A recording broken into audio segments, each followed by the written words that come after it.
My four most important lessons are not in the state curriculum. We get so focused on end of course exam results that sometimes we lose focus of the fact that we're supposed to be producing people who will contribute to society of high character. That is the goal, is to produce citizens who are going to be productive, be successful, be happy with their lives, of character. And these are things that we need to add to the state curriculum on their own. So the first thing I'm going to talk about is probably 25 to 30 times a year, I will talk to students about them wasting time. And I will talk to them about how most successful people measure time in minutes, not hours, but minutes. In order for me to coach a basketball team, I have to break my practices down by minutes. 7 minutes on this drill, 8 minutes on another drill, maybe 15 minutes of free throw shooting. So, in order to get everything done, complete everything you need to for preparation for anything you do, you're going to be more productive and more efficient if you break it down in minutes. And I talked to them a little bit about that.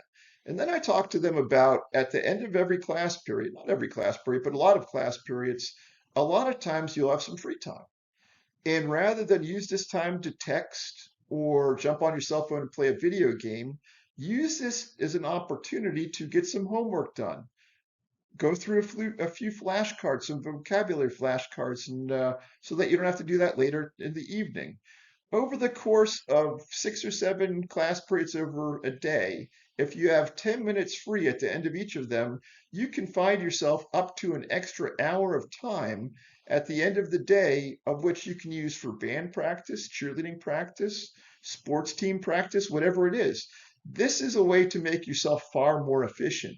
So I talk to them about using their minutes wisely. And whenever I see a student on their cell phone doing something that's not constructive, I will look at them and say, spend your minutes wisely. You don't get them back. And at the end of your lifetime, you're probably going to want those minutes back. So use them productively now so that you can free up your time. And if you take an hour each day, that's 5 hours at the end of the week that you can free up for your weekend for something that you care about, like sports. Then I talk to them about life isn't fair. I go to a lot of class reunions, and when I do, a lot of successful people have one thing in common. They are very, very wired in their community. They typically are well connected.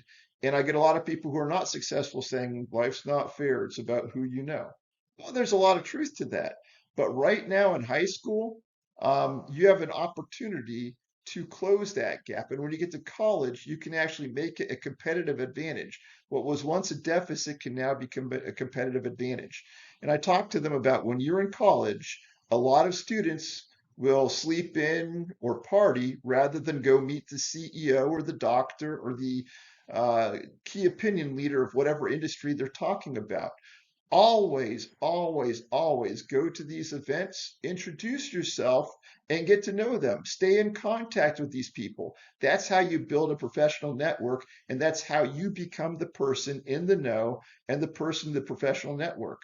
So what might be a deficit right now can become a competitive advantage when you get to college. And as a teacher, a lot of times I will bring in or teleconference in experts in different fields and let the students get to know them. And I tell them, follow up with them, build a relationship with them. This person could help you get a job. This person could help you get a career. So life may not be fair, but there are ways to take a competitive disadvantage and turn it into advantage and take advantage of that. Then I talk to them about AI, which is AI. A lot of students think it's okay if you get stuck on a paper to use AI to generate some ideas. No, this is the teachable moment. This is what we are trying to do. We're trying to make you think critically. So AI is undermining that. It's taking away teachable moments. So I tell them, don't use AI. When you come to something like that, talk to your friends, brainstorm, think your way through the issue. Using AI is just undermining your thinking process. And as we continue to do that, other countries are not. Other countries don't allow cell phones in classes. Other countries will not allow the students to leverage AI. And that is going to give them a competitive advantage as far as strategic thinking goes. So I tell students, don't use AI. Uh, definitely work through the process and struggle. The struggle is where the growth occurs. And then my final lesson is this: the process is more important than the results. I'll repeat that. The process is more important than the result. And I talk to the students about character, about growth, and that the growth occurs in the process. Because colleges use grades as a mechanism to determine admission, students get so focused on the end result that quite frequently they will sell themselves short as far as character goes. And I really focus on tying these two things together, which is that character is making sure that you go through the process regardless of what the result is. Because if you have to cheat to get the result, you don't deserve that result.